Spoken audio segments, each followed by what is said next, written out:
Srinivas Oleti, welcome to New waves.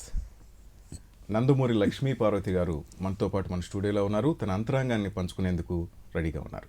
నమస్కారం. నమస్తే. ఎలా ఉన్నారు మేడం? ఓకే, జీవోత్సవం. ఏమంత మాట అనేది సార్? మరి అంతే కదా, అంత ప్రేమించేటువంటి భర్త లేని జీవితం ఎలా ఉంటుందో చూస్తూ ఉన్నాను నేను. 21 సంవత్సరాలు, కానీ ఇప్పటికి కూడా గుండెల్లో ఎంత పచ్చిగా ఉంటుందంటే బాధ మర్చిపోలేకపోతున్నాను నేను. మ్యారేజ్ 24 years ఉంటుందమ్మా. 21 years ఆయన చనిపోయి, ఇప్పటికి చనిపోయి 96 జనవరి 18th చనిపోయారు. మా మ్యారేజ్ 93 అయింది, సెప్టెంబర్ 11వ తారీఖు అయింది. కానీ ఇంకా ముందే 1 year ముందే మేము మ్యారేజ్ చేసుకున్నాంలే. అది కూడా నేను ఓపెన్గానే చెప్పాను నేను. అంటే అంతకుముందు నేను ఒక భక్తురాలిని ఆయనకి, చిన్నప్పటి నుంచి. ఎంత ఆరాధకులు అంటే, నాలాంటి వాళ్ళు కోట్లాది మంది ఉన్నారు, కాదని కాదు, కానీ ఇదొక మూగ ఆరాధన. ఎప్పుడు ఆయన కలుసుకునే అదృష్టం లేదు నా జీవితంలో. మేము ఎక్కడో పొన్నూరు తాలూకాలో ఉండేవాళ్ళం, గుంటూరు జిల్లా. సరే, ఆయన మద్రాసులో ఉంటారు. మా ఫ్యామిలీ అంతా కూడా చిన్నప్పటి నుంచి ఆయన భక్తులే. మా అమ్మకి మరీ వీరాభిమాని ఆమె. మా ఇంట్లో శివుడు పూజ చేస్తారు. ఆ శివుడి ఫోటో పక్కన ఎన్టీఆర్ గారి ఫోటో అంతది ఉండేది. ఆ రోజుల్లో పేపర్లు కూడా ఏం పెద్ద వచ్చేవి కాదనుకోండి. ఎక్కడ దొరికిందో మా అమ్మకి, అంటే ఈ బండ్లు వస్తూ ఉండేవి కదా, ఎప్పుడు ఎన్నో ఏళ్ల క్రితం. మా అమ్మ వాళ్ళు అంటే 70 ఏళ్ల క్రితం కదా. ఈ బళ్ళు వచ్చినప్పుడు ఏదో పాంప్లెట్ ఏదో ఇచ్చి ఉంటారు. ఆయన ఫోటో అంత చింపి కరెక్ట్గా అక్కడ పెట్టుకుంది మా అమ్మ. దాని ముందు రోజు పువ్వు పెట్టేది. ఆమె అలవాటు నాకు వచ్చింది. ఆయన కూడా ఇంకో దేవుడు అనుకునేదాన్ని, ఊహ తెలిసేంత. తర్వాత ఆయన ఒక గొప్ప నటుడని తెలిసింది. నేను 7th క్లాస్ చదివేటప్పుడు ఎన్టీఆర్ గారు నిండు మనసులు సినిమా రిలీజ్ అయింది పొన్నూరు ఏదో సినిమా హాల్లో. సరే, మా పిల్లలందరికీ తెలిసింది ఆయన ఇనాగ్రేట్ చేసి వస్తున్నారు, ఇదే దారిలో వెళ్తున్నారని చెప్పి. అంటే విజయవాడ వెళ్తారనమాట. మా స్కూలు రోడ్డు మీదే ఉంటుంది. ఇంకా అందరం అంతలో రీసెస్ బెల్ అదే టైం, కరెక్ట్ టైం అయింది. అందరం వెళ్ళి మానవహారంలాగా ఇలా చేతులు పట్టుకొని స్టూడెంట్స్ అందరం రోడ్డు మీద మొత్తం బ్లాక్ చేసామని. కొంచెంసేపట్లో నిజంగానే ఆయన కారు వచ్చింది, నల్ల కారు వేసి. మా పిల్లల్ని చూసి ఇంకా ఆయన దిగారు. ఇంకా అప్పటికే నాకు మనసులో స్ట్రాంగ్గా అసలు ఎన్టీఆర్ అంటే మాకు దేవుడు, మా ఇంట్లో అదే భావన కదా. దేవుడు వస్తున్నాడని అసలు ఎట్లా అయిపోయినా నాకే అర్థం కావట్లా. వస్తారట, చూస్తానో లేదో, ఎలా ఉంటుందో అని ఈ ఉద్వేగం అది. ఇంక అట్లా నిలబడి ఉన్నాము. మధ్యలో నేనున్నాను, రోడ్డు మధ్యలో. చుట్టూ నా ఫ్రెండ్స్ ఇటు నిలబడి ఉన్నారు. కారు ఆగింది, ఆయన దిగారు. నల్ల సూటు వేసుకున్నటువంటి ఒక వ్యక్తి, అంతే. అది అంతకు మించి నాకు గుర్తే లేదు, స్మృతి లేదు, అసలు స్మృతి లేదు. అన్కాన్షియస్గా అయిపోయాను నేను. ఎవరిని చూస్తున్నానో ఏం చూస్తున్నానో తెలియలేదు నాకు. ఆయన నవ్వారనుకుంటాను, పలకరించారో, మరి ఏం జరిగిందో తెలియదు. పిల్లలు ఎప్పుడు వెళ్ళారో కూడా నాకు తెలియదు. కారు వెళ్ళిపోయింది, నేను మాత్రం ఎక్కడో ఉండిపోయాను. కాసేపు మా హెడ్ మాస్టర్ గారు వచ్చి 2 పీకి లోపలికి తీసుకెళ్ళిన అప్పుడు వచ్చింది స్మృతి అనమాట. అంతే, 12 ఏళ్ళు, 7th క్లాస్ అంటే అంతే కదా. 12 సంవత్సరాలు కరెక్ట్గా నాకు. అంటే అంత అభిమానం చిన్నప్పుడు.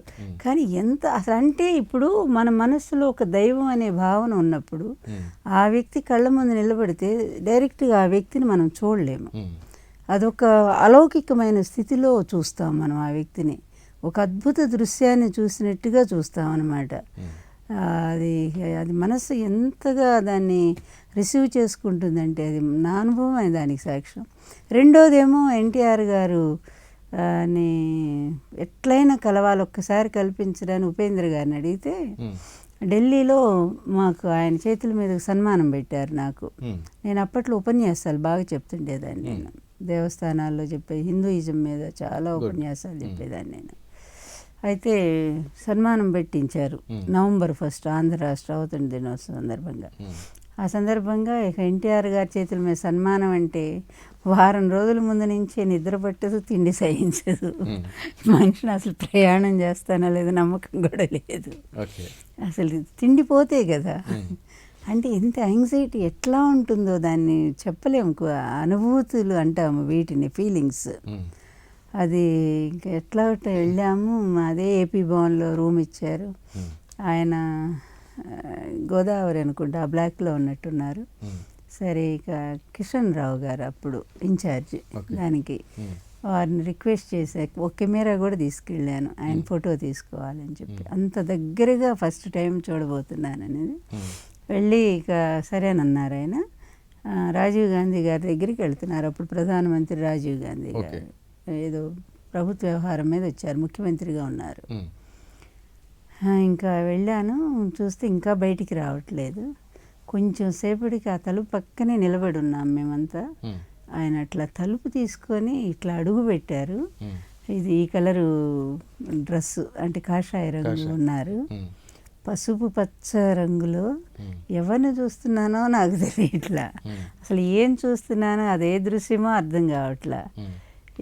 మళ్ళీ అదే చిన్న పిల్లప్పుడు నేను ఎట్లా ఉద్వేగానికి లోనైపోయానో, మళ్ళీ ఇంత పెద్ద వయసులో 25వ ఏట కూడా అదే ఉద్వేగం నాలో. అట్లాగే ఉన్నాను అదే ఫీలింగ్తో. ఇంకా తీయమ్మ వెళ్ళాలి వారు తొందరగా, నేను అంటున్నారు ఏం వినపట్టలేదు. కెమెరా చేతిలో తిరిగిపోతుంది.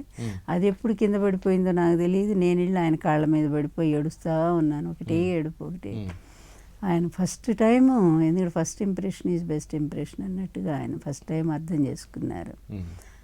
ఇంకా తనే స్వయంగా చేతులతో పైకి లేవదీసి, ఎవరు మీరు, ఎక్కడి నుంచి కానీ వివరాలు అడిగారు. ఇంక ఏడుపు తప్ప సమాధానం లేదు నా దగ్గర. నేను మీకు బాగా అభిమాని అండి అన్నాను. ఒక్క మాట అన్నాను. సరే ఆడొకని కళ్ళ నీళ్ళు తుడిచి పక్కన నిలబెట్టుకొని ఫోటో తీయించుతని మళ్ళీ ఆ సాయంత్రం తన చేతి మీదుగా సన్మానం అనమాట. ఇంకా ఆయన వస్తున్నంతసేపు అలాగే నిలబడిపోయాను, వెళ్తున్నంతసేపు అలాగే నిలబడిపోయి ఒక అపురూప దృశ్యాన్ని చూస్తున్నట్టు, మళ్ళీ దేవుడికి మళ్ళీ ప్రత్యక్షం కాడేమో అన్నట్టుగా అంత అనుభూతి చెందాను నేను. అంటే నా భక్తి అంత తారస్థాయిలో ఉందనేది నాకు కూడా. ఆ తర్వాత మీరాబాయి అన్నట్టుగా బసీ మోరే నైనమే నందలాల అంటుంది, ఎప్పటికీ నా కళ్ళల్లో నువ్వు ఉండిపో, నా హృదయంలో నిండిపో నువ్వు, అవి లేకపోతే నేను లేనని చెప్పని అంటుంది. ఆ భక్తికి ఇది ఏమాత్రం తక్కువ నాలో ఉందని నేను అనుకోను. నేను ఇప్పటికీ నాకు అది ఆయన భర్త కావచ్చు కానీ ఇప్పటికీ ఆయన తలుచుకుంటే నా కళ్ళు చెమరుస్తాయి. అంత మహాభక్తి నాకు ఎన్టీఆర్ గారంటే. అది ఆ తర్వాత ఇంకెప్పుడు పర్సన్ మీట్ అయ్యారు? ఇంకా అట్లా 95లో ఇక్కడ మహానాడు జరిగింది. నేను అప్పటికే పార్టీలో జాయిన్ అయ్యాను. బేసికలీ మా ఫాదర్ కమ్యూనిస్టు, చాలా ఉద్యమాలు చేశారు ఆయన. అప్పట్లో బ్యాన్ ఉండేది కమ్యూనిజం మీద. పెద్ద పెద్ద లీడర్స్ అంతా మా ఇంటికి వచ్చి మీటింగ్లు పెట్టుకునేవాళ్ళు, రహస్య సమావేశాలు. నాకు తెలిసేసరికి మా ఇంట్లో అంతా వరుసలు, పోరాటానికి సంబంధించిన ఆయుధాలు ఉండేవి. గోడ మీదేమో నెహ్రూ కాదు ఈయన నేతాజీ ఫోటో, స్టాలిన్, లెనిన్ 3 ఫోటోలు ఉండేవి మా. అవి చూస్తూనే పెరిగాను నేను. అందుకే నేతాజీ పట్ల నాకు చిన్నప్పటి నుంచి మహా గౌరవం. ఎప్పటికైనా అప్పట్లో తెలియక ఢిల్లీ తీసుకెళ్ళండి నేను నేతాజీని చూడాలనేది, కానీ అప్పటికి ఆయన చనిపోయి ఎంతో కాలమైంది. మా అమ్మ పాట పాడుతుండేది, మా ఢిల్లీ చలో భరత నేత భాగ్యదాత బోసు బాబు పిలిచిరా అని. అది భలే ఆవేశంగా ఉండేది. అందుకని ఏడుస్తూ ఉండేదాన్ని, నన్ను నేతాజీ చూపించండి అని చెప్పి. నా అదృష్టం కొద్దీ ఎన్టీఆర్ గారు కూడా నేతాజీకి అభిమాని చాలా. ఆయన చెప్పారు సందర్భంలో, తను రైతు బంధనం అని ఒక ఆర్ట్లో కూడా చాలా స్పెషల్ కదా ఎన్టీఆర్ గారు. గొప్ప చిత్రకారులు ఆయన, అందమైన చేతిరాత, అదే అలాగే మంచి బొమ్మలు వేస్తారు ఆయన. ఆయన సినిమాలకు కూడా చాలా ఎన్టీఆర్ గారు ముందు బొమ్మలు వేసేవారు, చాలా అందంగా వేస్తారు పెయింటింగ్స్. అప్పుడు నేతాజీ గారు రెండోసారి ఏఐసిసి ప్రెసిడెంట్ అయినప్పుడు ఆయన విజయవాడ వచ్చారు. తెల్లవారుజామున 2 గంటలకి ట్రైన్ వస్తుందంటే ఎన్టీఆర్ గారు వెళ్ళి అక్కడ జనం విపరీతమైన జనం అట. అయినా కూడా కష్టపడి ఆ జనంలో ఆయన ప్లాట్ఫామ్ మీద దిగారట. వెళ్ళి తను వేసిన పెయింటింగు రైతు ఇచ్చారట నేతాజీ.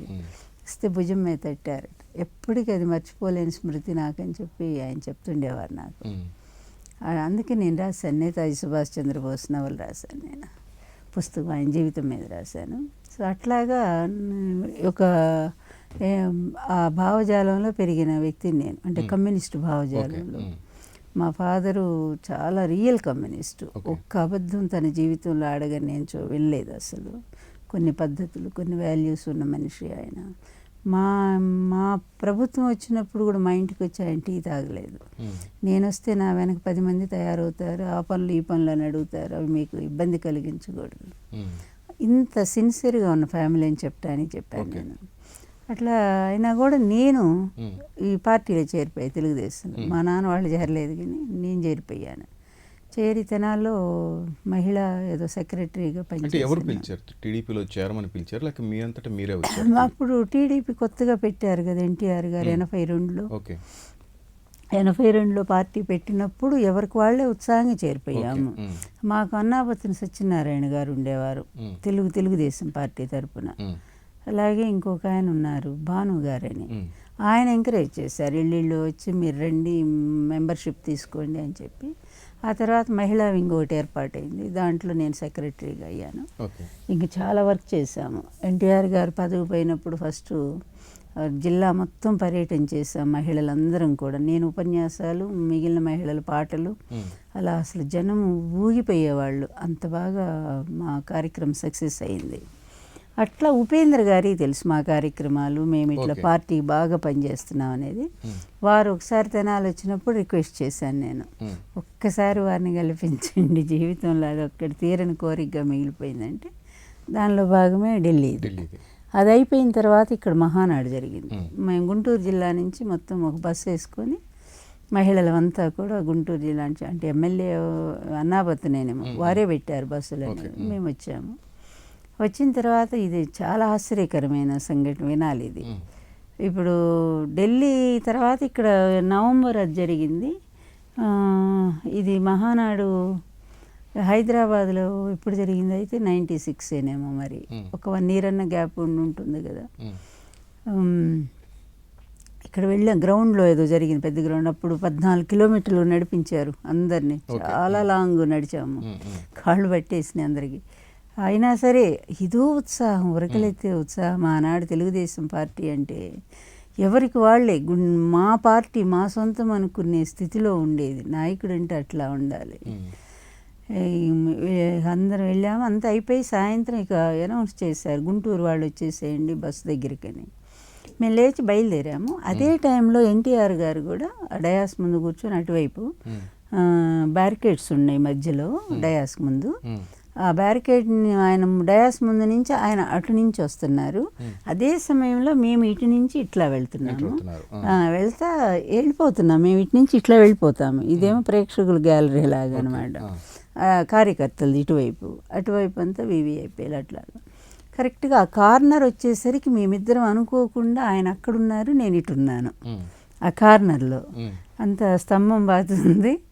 ఇంకా నా అదృష్టం ఏం చెప్పాలి, నేను మళ్ళీ కలిసి వచ్చిన అదృష్టం లాగా నేను అవకాశం వచ్చి వెంటనే 2 కాళ్ళకి దండం పెట్టేసుకున్నాను. వంగి అక్కడ దండం పెట్టి ఇట్లా కళ్ళమ్మ నీళ్ళు గారుతున్నాయి, ఇట్లా నిలబడితే ఇలా 2 చేతులు పట్టుకొని లక్ష్మీ పార్వతి, అవ్వాయికి అసలు ఏంటి ఏం చెప్తాం, అది ఎంత మెమరీ. 1 year ఏమైంది అప్పుడు మేము కలిసి ఢిల్లీలో. అది ఎట్లా గుర్తుపెట్టుకున్నారు, ఆయన ఏమి మామూలు సాధారణ స్థితిలో లేరు, ముఖ్యమంత్రి, రాష్ట్రం అంతా ఎంతో లక్షల మంది. అసలు ఇంతమందిలో ఒక సాధారణ వ్యక్తి, తన చేతుల మీద ఏదో చిన్న సన్మానం జరిగింది అక్కడ. ఆ వ్యక్తిని గుర్తుపెట్టుకోవటం అంటే ఇంకేం చెప్తాం దానికి. కరెక్ట్గా భగవంతుడే అనిపించింది నాకు. దేవుడికే గుర్తుంటుంది అట్లాగా, సాధారణ వ్యక్తులకు గుర్తుండదు. ఇంకా ఎట్లా ధైర్యం తెచ్చుకొని స్వామి మిమ్మల్ని కలవాలి స్వామి అన్నాను హఠాత్తుగా. ఇంకా ఆయన్ని ఎలా సంబోధించాలి నాకేం తెలియదు. అదే నేను భక్తురాల్ని కనుక స్వామి అని వెంటనే స్వామి మిమ్మల్ని కలవాలి, నాకు సమయం ఇస్తారా అన్నాను నేను. అంటే ఎంత చక్కగా తెలుగు మాట్లాడుతున్నారు, ఇంగ్లీష్ వాళ్ళు లేకుండా అన్నారు. ఇప్పుడు ఇంకా ఇంగ్లీష్ పదాలు వస్తున్నాయి కానీ నాకు అసలు ఒక్క పదం కూడా ఇంగ్లీష్ వచ్చేది కాదు ఆ రోజు. సమయం ఇస్తారా ఇట్లా అనమాట. అంటే వెంటనే పక్కనే ఉన్నాడు పిఏ ఎవరు, రేపు టైం చూడు నాకు ఖాళీ ఏ టైం ఉందన్నారు. 11 o'clock ఏదో ఖాళీ ఉంది. ఓకే లక్ష్మీభారతి గారు రేపు 11 గంటలకు వస్తారా అన్నారు. అంటే వస్తారా ఏంటి స్వామి, చస్తాము ఇంకా మీరు రమ్మంటే వస్తాం తప్పకుండా అన్నాను. ఇంకా నేను ప్రయాణం క్యాన్సిల్ చేసుకొని మా బంధువులు ఎవరో ఉంటే వెళ్ళి వాళ్ళ ఇంట్లో ఉండి మరుసటి రోజు సరిగ్గా 11 గంటలకు వెళ్ళాము. వెళితే ఇక ఆ రోజంతా ఎండలో తిరిగాం కదా, బాగా నల్లగా అయిపోయాం అన్నమాట.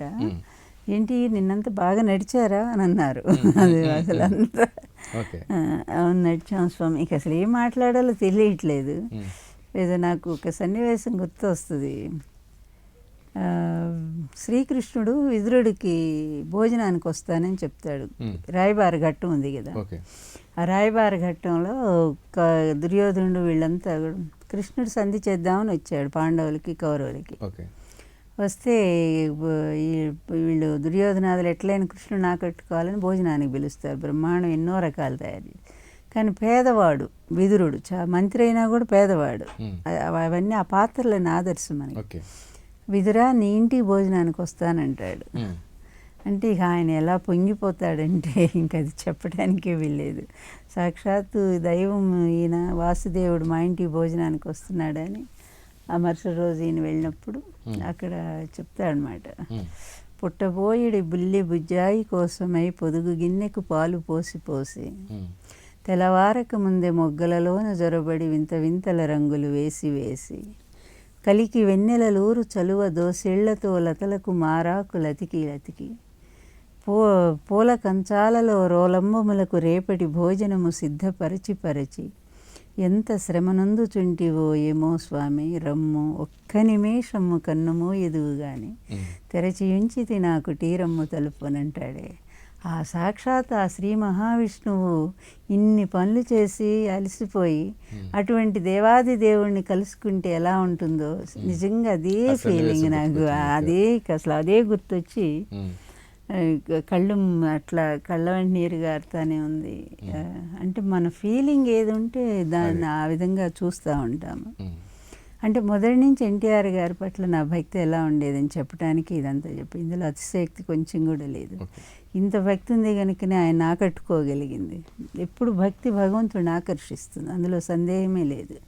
అందులో స్వార్థం ఉంటే మళ్ళీ భగవంతుడి దగ్గర కాలేడు కూడా అసలు.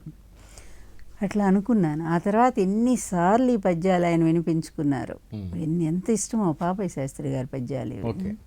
జంజాల పాపయ్య శాస్త్రి గారు రాశారు అద్భుతమైన 3 పద్యాలు ఇవి. అంటే ప్రేమ ఎలా చిగురించింది మేడం? అంటే పెద్ద ఆయనకి అప్పట్లో కుటుంబం నుంచి సరైన సపోర్ట్ లేక ఆయన ఆలన పాలన చూసుకునేవారు లేక ఆయన కొంచెం ఇబ్బంది పడ్డారు. ఆ మూమెంట్లో మీరు దగ్గరయ్యారు. ఇది ప్రేమ లేక వ్యామోహమా ఆ మూమెంట్? అసలు ఆ పదం అంటేనే బాధ వేస్తుంది నిజం. వింటానికి కామెంట్ చేస్తారు, లక్ష్మీ పార్వతి ఇలా చేసింది ఆమె ఇలా చేసింది అంటుంటారు కదా. ఎలా చిగురించింది మీ ఇద్దరి మధ్య ప్రేమ? శ్రీనివాస్ గారు, ఇప్పుడు భగవంతుడిని కూడా తప్పు పట్టే సమాజం చూసాం కదా. రాముడు దేవుడిగా లక్షలాది మంది కోట్లాది మంది కొలుస్తారు. ఆయనకి చెప్పులు దండలేసి ఊరేగించే సమాజాన్ని కూడా మనం చూసాం. పెరియార్ రామస్వామి వాళ్ళు శ్రీకృష్ణుని భగవంతుడిగా ఆరాధించే కోట్లాది మంది భారతీయులను మనం చూసాము. కృష్ణుడు దేవుడా ఇంతమంది పెళ్ళాలున్నారని విమర్శించేటువంటి వాళ్ళని మనం చూస్తున్నాము. అందువల్ల ఈ విమర్శ వాళ్ళు చూసే దృక్కోణాన్ని బట్టి ఉంటుంది, దృష్టిని బట్టే ఉంటుంది. దృష్టి మారితే సృష్టి మారుతుందని మంచిని మంచిగా చూడగలిగిన వాళ్ళకి అర్థమవుతుంది. చూడలేని వాళ్ళకి ఏం చెప్పగలమండి. ఇది కూడా అట్లాంటిదే. 70 సంవత్సరాల వయసులో ఉండే వ్యక్తికి వ్యామోహాలు ఉంటాయా చెప్పండి? ఆ వయసులో ఇంత పెద్ద కుటుంబం ఉన్నా కూడా వివాహం చేసుకున్నారంటేనే ఆలోచించాలి తన అవసరం ఎట్లాంటిదని. పైగా ఎట్లాంటి స్థితిలో వచ్చానో అందరికీ తెలుసు. తన పెరాలిటిక్ స్ట్రోక్ వచ్చి అమ్మ, ఎందుకంటే మా పెళ్ళికి ముందు కూడా కుటుంబ సభ్యులందరినీ కూర్చోబెట్టి చెప్పింది అదే. ఆయన 2 సార్లు కుటుంబ సమావేశం పెట్టారు. ఆయన అందరూ వచ్చారు, కొడుకులు కోడళ్ళు అందరినీ పిలిచారు. నేను కూడా ఉన్నాను, నన్ను కూడా కూర్చోబెట్టారు. అందుకనే ప్రత్యక్ష సాక్షిని కనుక ఈమె నాకు కావాలి ఇలాగే చెప్పారు వాళ్ళకి. ఈమె నాకు కావాలి, ఎందుకంటే నాకు నచ్చిన అంశాలన్నీ ఆమెలో ఉన్నాయి, నేను కోరుకున్న లక్షణాలన్నీ ఉన్నాయి, తనలో ఏ స్వార్థం లేదు, నా పట్ల ఆరాధన తప్ప. ఆమె సాహచర్యం అయితేనే నాకు ఆనందంగా ఉంటుంది, మనశ్శాంతి ఉంటుంది. అందువల్ల దీన్ని మీరు అర్థం చేసుకోండి. దీనివల్ల మీకు ఏ ఇబ్బంది రాదు. మీకు ఇచ్చే మీ బిడ్డల ప్రేమ, మీ స్థానం అలాగే మీ తల్లి పట్ల ఉండే గౌరవం, వీటికి ఏటికి కొరత ఏమీ లేదు నాకు. మీ అందరి పట్ల ఎప్పటికీ మమకారం ఉంటుంది. వివరించారు ఆయన. అందరూ మీరు ఎవరిని అడిగి ఇవే మాటలు చెప్పాలి కూడా న్యాయంగా అయితే. చెప్తే అందులో చాలామంది సైలెంట్, మీ ఇష్టం అన్నట్టు ఊరుకున్నారు. హరికృష్ణ అసలు రాలేదు ఆ సమావేశానికి. లాస్ట్ రామకృష్ణ మాత్రం నాన్నగారు ఇక నుంచి మరి మేము దూరం అవ్వాలనంటే అదే చెప్పాడు. అసలు దూరం అవ్వాల్సిందేంటి బాబు, నా భార్యని తెచ్చుకుంటున్నాను తప్ప నా బిడ్డల స్థానం ఎక్కడికి పోతుంది చెప్పండి. మీరు బిడ్డలుగానే ఉంటారు. మీ మీద నా ప్రేమ ఎప్పటికీ తరగదు. ఇక్కడ నా అవసరం కోసం నేను వివాహం చేసుకుంటున్నాను. దయచేసి మీరు అర్థం చేసుకోండి. నేను ఎప్పుడు ఏం అడగలేదు కదా ఈ కుటుంబాన్ని, ఏనాడు అడగలేదు. పైగా నేను 82లో పార్టీ పెట్టినప్పుడు అసలు అప్పుడు నా కుటుంబం వద్దనుకొని నేను రాజకీయాల్లోకి వచ్చాను. అంతే కదా, ఆ రోజు కాషాయం కట్టుకున్నారు కదా, ఆస్తులన్నీ పంపిణీ చేశారు. ఇప్పుడు నాకు ఆస్తులు లేవు, ఆరోగ్యము లేదు, అధికారము లేదు. ఈ పరిస్థితుల్లో నాకు కావాల్సిందల్లా కాస్త మాట, మంచి తోడు. ఆ తోడు ఆమె అయితే నాకు సరిపోతుందని. మేము వేరే పెళ్లి చేస్తాము, ఆమె పెళ్ళైన స్త్రీ అని ఎవరన్నారు ఆ మాట? అదే నా రామకృష్ణ వీళ్ళు చిన్నబ్బాయి. మేము వేరే అమ్మాయిని చూసి పెళ్లి చేస్తాం, మీకు కన్నెపిల్లని చూసి చేస్తామని అంటే నేనేమైనా చిన్నవాడినా కన్నెపిల్లని పెళ్లి చేసుకుని ఆమెను సుఖపెట్టడానికి? ఇన్ని రోగాలతో బాధపడితే ఆ పిల్ల జీవితాన్ని ఎందుకు నాశనం చేయాలి మనము? ఆ పిల్ల వచ్చి ఏం సుఖపడుతుంది ఇక్కడ నాకు సేవ చేయటానిక? పైగా వచ్చిన ఆవిడ సేవ చేస్తుందని నమ్మకం ఉందా? లేదు కదా. నేను 10 సంవత్సరాల నుంచి మనం చూస్తూ ఉన్నాను. నాకు చాలా నచ్చారు ఆమె. ఎంతో అణకు ఉంది, ఆమెలో నిస్వార్థత ఉంది. అందువల్ల నాకు కావాల్సిన వ్యక్తిని నేను కోరుకోవడం తప్పు కాదుగా. దీనివల్ల మీకేం ఇప్పుడు నాకేమన్నా ఆస్తులు ఉంటే అవన్నీ పోతాయని మీరు భయపడటానికి? ఆస్తులు లేవు ఈరోజు, నాకు అధికారము లేదు. అది నేను పూర్తి అనారోగ్య పరిస్థితుల్లో నన్ను నేను నిలబెట్టుకోవడానికి పెళ్లి చేసుకోవాలనుకోండి. ఎందుకంటే కేవలం సేవ రూపంలో ఒక స్త్రీని నా దగ్గర ఉంచుకుంటే అది మన కుటుంబానికి మచ్చే కదా.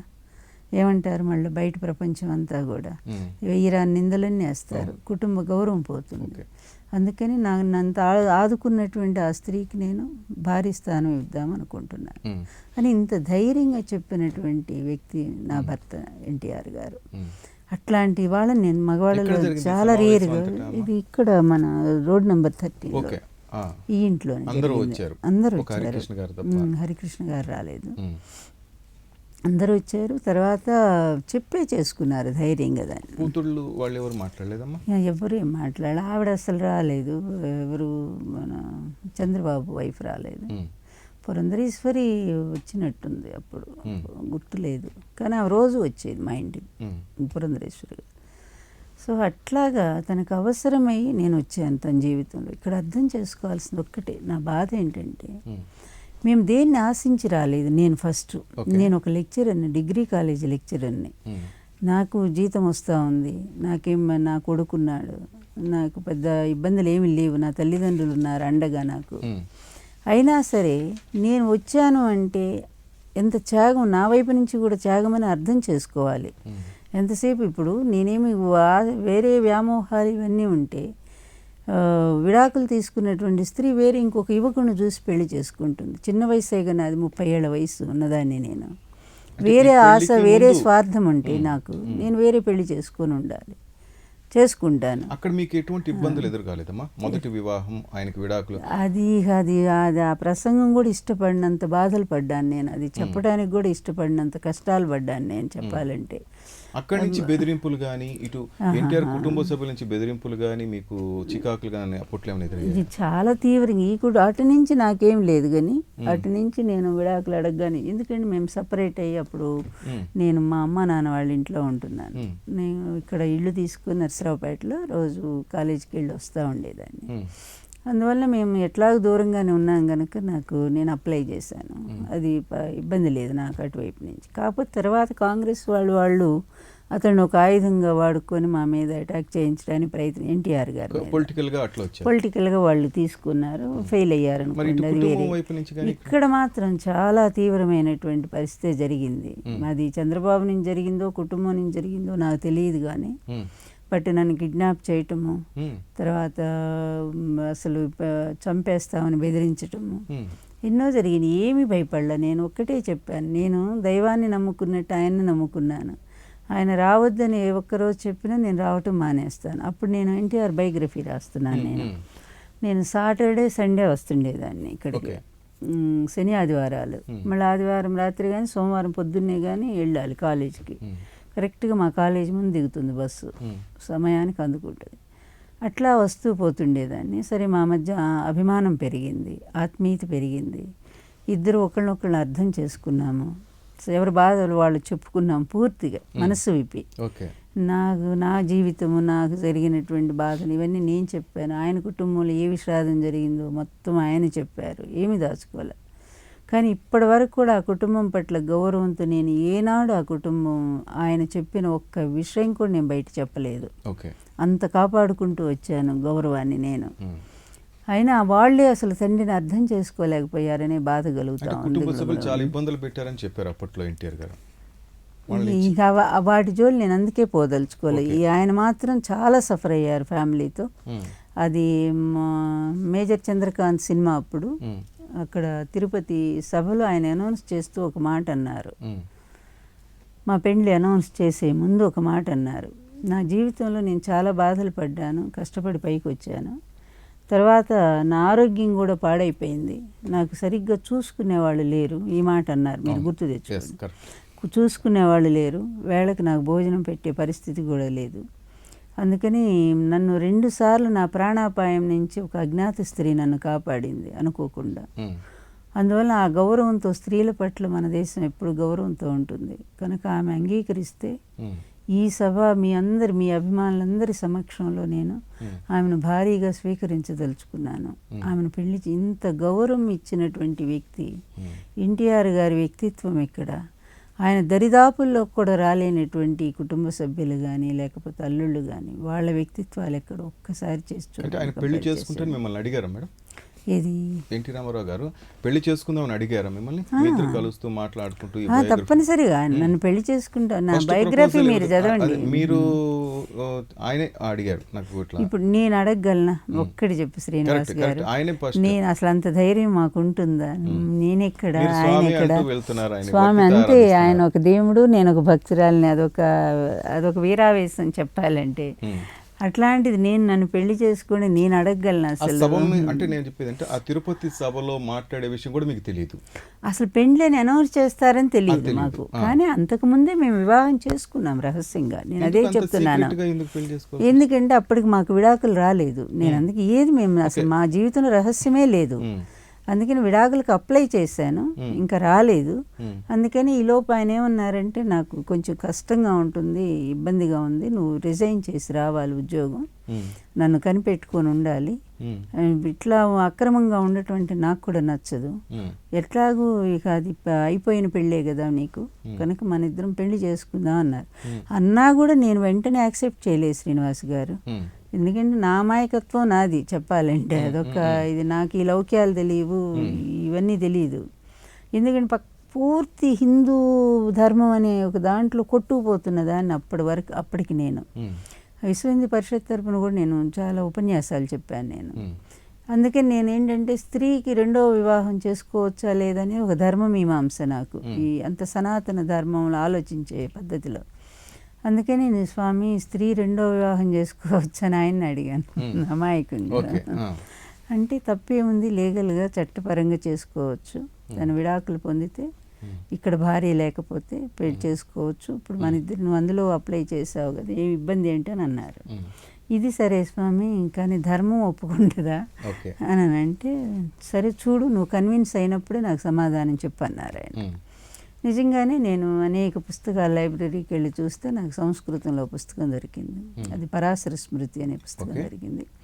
దాంట్లో మంచి శ్లోకం ఒకటి ఉంది. నాకు ఇప్పుడు ఆ శ్లోకం క్లైబ్యో అని ప్రారంభమవుతుంది. అది అంటే భర్త నపుంసకుడైనా లేకపోతే ఇతర స్త్రీలకు ఆసక్తుడై భార్య నిర్లక్ష్యం చేసేవాడైనా, లేకపోతే పరదేశాంతర్గతుడు ఎప్పుడు ప్రయాణాలు చేస్తూ భార్యను పట్టించుకునేవాడైనా, లేకపోతే అనుమానాలతో బాధ పెట్టేవాడైనా, ఇటు హింసా ప్రవృత్తి సాడిస్ట్, ఇట్లాంటి వాళ్ళు అయినప్పుడు తప్పనిసరిగా స్త్రీ 2వ వివాహం చేసుకోవచ్చని. పరాశరుడు అంటే ఎవరో తెలుసు, వ్యాస మహర్షి తండ్రి, భారతంలో చెప్పిన పుస్తకం అది. వెంటనే ఫోన్ చేశాను నేను ఆయనకి. ఓకే నీ మనసు శాంతించింది కదా అన్నారు. తర్వాత మాకు ఇక ఒక ప్రేమ చిగురించిన తర్వాత నాకు ఫోన్ పెట్టించారు. ఇంకప్పటికి నేను ఇక్కడ షిఫ్ట్ అవ్వలేదు. నేను అప్పుడు కాలేజీ లెక్చరర్గానే ఉన్నాను. అసలు ల్యాండ్ లైన్ కూడా దొరికేది కాదు, సామాన్యులకు అసలు ఫోనే దొరికేది కాదు. విపి సింగ్ గారు ప్రధానమంత్రిగా ఉన్నారు అప్పుడు. లక్ష్మి నీకు ఫోన్ పెట్టిస్తానన్నారు. మాకు అప్పుడు కాలేజీలో ఫోన్ ఉండేది. మధ్యాహ్నం ఫోన్ చేస్తుండేవారు మా కాలేజీకి. నేను కరెక్ట్ క్లాస్లో ఉండటము ఇబ్బంది జరుగుతూ ఉండేది. ఆయన ఫోన్ అని తెలిసి మా ప్రిన్సిపాల్ గారు పడిపోయారు ఒకరోజు. ఆనందం అనమాట. కానీ బాగుండేది కదా, డ్యూటీ ఇది కదా. నేను అదే అన్నా, స్వామి కొంచెం ఇట్లా క్లాసుల్లో ఉంటున్నాను ఆ సమయంలో అంటే. అవునా లక్ష్మి, నాకు క్లాస్ టైమింగ్స్ తెలియలేదు, సరే ఉండైతే నేను నీకు ఫోన్ పెట్టిస్తానన్నారు. అని నిజంగా వారం రోజుల్లో ఢిల్లీ నుంచి ఆర్డర్ తెప్పించి నాకు వాళ్ళ ఇంటికి వచ్చి ఫోన్ బిగించేసి వెళ్ళిపోయారు. చాలా ముద్దుగా ఉండేది ఆ ఫోన్. మీరు స్వామి అని పిలిచేవారు, పెద్దాయన మిమ్మల్ని ఏమని పిలిచేవారు? ఫస్ట్ లక్ష్మీ పార్వతి గారి నుంచి, తర్వాత లక్ష్మీ పార్వతి గారు అని పిలిచేవారు. ఆ తర్వాత లక్ష్మి, ఇంకా గారు లేదు గిర్లేదు, నేను ఒప్పుకోలేదుగా. అసలు ఆయన కూడా పిలవలేదు గారు అని. తర్వాత లక్ష్మి లక్ష్మి లక్ష్మి, ఆ నోట్లో లక్ష్మి నామే ఉండేది. 45,000 కాదు, 3.5 లక్షలు. పెద్ద ఆయన అసలు పెద్ద ఆయన అసలు ఫోన్ బిల్స్ కట్టడం ఎప్పుడైనా చూసారా అని ఎవరు అన్నారు నాకు. ఎందుకంటే అంత గవర్నమెంట్ ల్యాండ్ లైన్సే కదా, ఆయన పెద్ద ఈయన చెయ్యరు కదా, అవతల వాళ్ళు చేస్తే మాట్లాడుతుండేవారు. 3.5 లక్షల బిల్లు కట్టి అంత ఏం మాట్లాడుకున్నారు నాకేం తెలుసు ఆయన అంత బిల్లు కట్టారని. ఒక రోజు మొత్తం తీసుకొచ్చి పేపర్లు నాకు ఇచ్చారు. మన ప్రేమ విలువ ఎంతో చూసావా ఇదిగో అని చెప్పి. నాకైతే పడిపోయినంత పని. ఏంటి 3.5 లక్షలు అంటే అమ్మ అసలు అంత స్వామి అంత బిల్లా అంటే మరేంటి అంత మత్తులో ముంచేస్తున్నావు నన్ను అని అన్నారు. నాకు ఎంత పొయిటరీ ఎంత బాగా చెప్పుకునేవాళ్ళం అంటే ఇద్దరు. ఆయన కూడా చాలా మంచి పొయిటరీ చెప్పేవారు. నేనైతే ఫోన్లో భలే వస్తే మాకు ఆసుగా మది తలపుల పువ్వులు పూస్తే మకరందం నువ్వు, సువాసన అనే జ్ఞాపకం పరిమళం చిరుగాలై మనసును తాకితే నీ పిలిపేమో అలికిడి పులకింత నీ తాకిడి. ఇది చాలా ఇష్టమైన పొయిటరీ ఆయనకి. అలాగే ఒక వర్షాకాలం సాయంత్రం ముందే వస్తావని తలుపులు తెరిచే ఉంచాను, మూయని గది వాకిల్లా నా కనురెప్పలు తడి బరువుతో తటపటాయిస్తున్నాయి. నా పొయిటరీ చాలా ఇష్టం తనకి. ఎంత బాగా రాస్తావనేవారు. అట్లాగే నా ఏడో క్లాసులోనే ఆయన మీద రాశాను చిన్నది, నింగి అంచున నీవు నేల తాకున నేను, కలిసేదెలా మనసు తెలిసేదెలా. ఇది ఫస్ట్లో వినిపించినప్పుడు బాగా థ్రిల్ అయిపోయారు. అంత చిన్నపిల్ల ఇంత ప్రేమించావా అన్నారు. ఇంకా ఆనాటి స్మృతులను గుర్తు చేసుకుంటూ మేడం ఏమైనా చక్కగా మీరు దగ్గరగా ఉన్నప్పుడు ఏమైనా పాటలు పాడుతూ చక్కగా. ఇంకా అసలు మా జీవితం నిజంగా అదొక ఆదర్శం కూడా శ్రీనివాస్ చెప్పాలంటే. ఒక భార్యాభర్తలు ఎంత ప్రేమించుకోవాలో ఒకళ్ళనొకళ్ళు ఇష్టపడి పెళ్లి చేసుకున్న తర్వాత, ఒకరు భావాలను ఒకరు ఎంత గౌరవించుకోవాలో, అలాగే అపార్థాలకు తావు వచ్చేటువంటి సన్నివేశాలు ఎవరిని క్రియేట్ చేసినా కూడా ఆ అపార్థాలు జోలిపోకుండా వాస్తవం ఏంటనేది భార్య ప్రవర్తన లేకపోతే భార్యని తెలుసుకొని అడిగి తెలుసుకొని ఇట్లాంటివన్నీ ఎట్లా ఉండాలంటానికి మా దాంపత్యమే శ్రీనివాస్. అసలు ఇంకెవ్వ ఉండదు అనుకుంటా నేను భూమి మీద అయితే. ఉన్నది భగవంతుడి కన్నుబుట్టింది కానీ అంత తక్కువ కాలంలో నా భర్తను తీసుకెళ్ళిపోయాడు. కానీ అంత అపురూపమైన దాంపత్యానికి మేమిద్దరం, అది నేను ఒక్కసారి కోప్పడ్డారు నన్ను. అందుకే ఆయన ఒకటి రాశారు, 1+1 = 1 మా దాంపత్యాన్ని గురించి. 1+1 = 1. ఆమెకు నేను, నాకు ఆమె, మేమిద్దరం ఒక్కటే. ఇది క్యాప్షన్గా పెట్టేసి పైన లోపల పొయిటరీ చాలా రాశారు. ఆ బుక్ ఉంది నా దగ్గర, ఎప్పుడన్నా చూపిస్తాను నేను. అందువల్ల ఏనాడు కూడా మేము చిన్న పొరపచ్చు మా మధ్య రాలేదు. ఎందుకంటే ఆయనకు భిన్నంగా నేను ఎప్పుడూ లేను. తెల్లవారుజామున 3 గంటలకి నిద్ర లేవడం అలవాటు చేశారు నాకు కూడా.